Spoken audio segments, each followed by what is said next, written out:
As we focus on trying to find solutions in Afghanistan, is it fair to say that that will prove to be impossible until you find solutions in this area in Pakistan? They're so interrelated. I think this is true, yes, I will accept that. But I think, what we need to do is to understand the reality properly and not misread the reality. And this is what I'm suggesting. This is what I had said in the beginning, that these elections are not going to make that great a difference, for the simple reason that a defense policy in Pakistan is not formulated by politicians. It's formulated by the military, which is dictated to by America. That is not going to change. That's going to continue. Secondly, people who are participating in this struggle, whether on the Pakistani side or Afghanistan side, particularly Pakistani side, they're not interested in elections. They're going to continue their way of life. I just want to say one other thing with respect to Afghanistan itself. I mean, Tariq said that, well, since King Amanullah's time, only 30% of the country was controlled by the federal government. But we need to keep in mind that you didn't have 10 to 12% of the country in control of an insurgency at that time. The rest of the country was at peace. Similarly, you didn't have this massive corruption that you have in Afghanistan today. So the analogy doesn't work. Absolutely. In fact, you look at the Human Development Index, Afghanistan in the last 5 years has declined in every category. Every category. But that's absolutely not true. 60% of the people. That's not true. Janice, where is it not true? 60% of the people in Afghanistan are living below the poverty line. Yeah, but that's not true. If you actually look at infant mortality rate, it's actually dropped significantly in the last 4 years. If you look at the number of children what would you classify as let's have a list. Can I hear the list? Infant mortality, what else? Infant mortality, there's been a significant drop for the first time in 25 years, actually. Maternal mortality has dropped.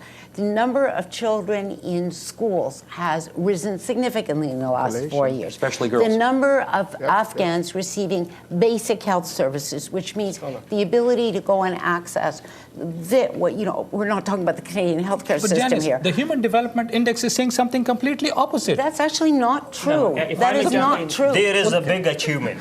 We shouldn't ignore that there is no achievement. With respect, there is achievement, but as I mentioned, there is a problem. Okay. We're supposed to solve the problem through dialogue, through communication. Today, Pakistan and Afghanistan, they have a problem. And the problem should be solved, not just from the government level, from the civil society level, from the people, the tribal areas, people level. Yes, we shouldn't forget that.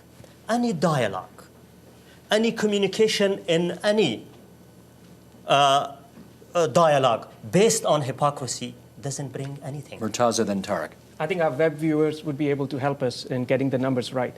I think Afghanistan is ranked 174th on the Human Development Index out of a total of 178 countries. That's for 2007. I could be wrong, but our web viewers should help us.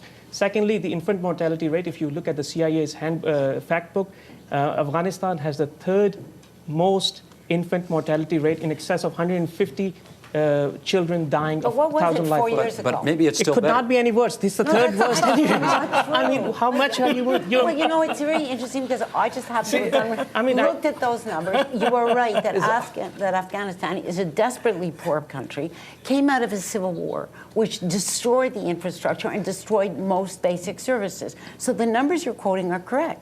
But if you actually look at the infant mortality rate, it was astronomically high. It was something like between 65 and 70%. It's dropped below 50% in the last 4 years. Tariq has been Why? patient. Because people have access to health services now that they didn't have 4 years ago. Tariq, over here, Is it the please. worst? Is it the Hang on, fourth worst Janice, in hang the on. world? Yes. Go, Tariq. There is a stereotype which gets repeated about militancy of the Pashtuns. I'm not a Pashtun, I'm ethnically Punjabi. Thank God for that. Yes. The Pashtun militancy. Zafar, what are you? I'm a Pashtun. Okay. Just want everybody else to know. Everybody should be clear on this. Okay. No, in Pakistan they call us Pathans. That's no problem. That's okay. In Afghanistan they call them Pashtuns, but that's okay. Okay.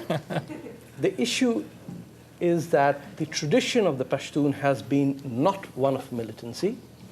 In the last 70 to 80 years, from 1920 onwards, the number one icon of the Pashtun nationalism was Khan Abdul Ghaffar Khan, better known to world historians as the Frontier Gandhi.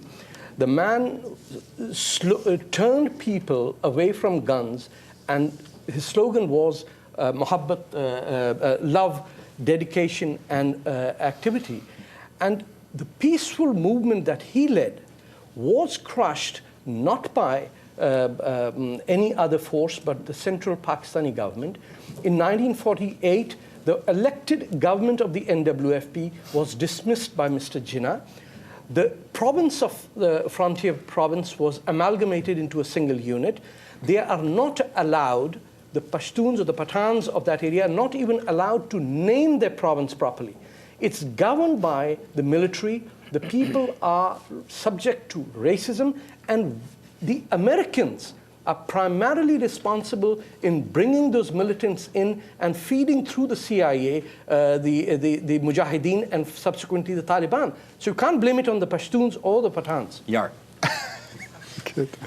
Well, I've heard, first of all, I would invite Zafar to pay a visit to Afghanistan to see some changes that he haven't seen. I don't think he was in Afghanistan for the last 3 decades. Yar, when was the last time you were there? I was in May of 2007. So you've seen the changes that Janice refers to? Yeah, I've seen it. I know the solution, how things could improve, but before that, everybody was right. I would agree with you that things are bad.